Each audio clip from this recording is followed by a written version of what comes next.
mutungo musana ni mushimilo rechabna ni mushimilo musana ni mushimilo rechabna ni mushimilo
Musana ni mushimilo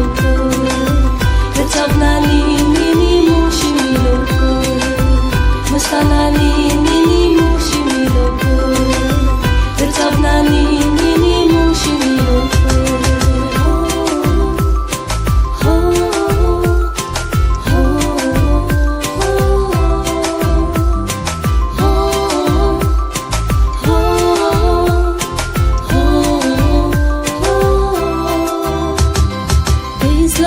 Slai bo kutu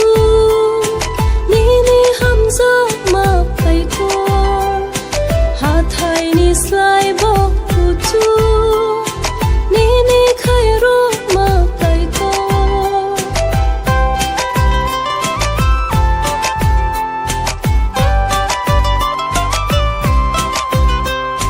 hai sing pan thor ni hai sing ni slai ku ba ham sak ma no khani a thukri rong ni slai tei ba ku ba nin ham sak ma asani ni ham sak ma rok ma nai asani ni khai rok ma rok ma nai mutungo musana ni mushimilo rechabna ni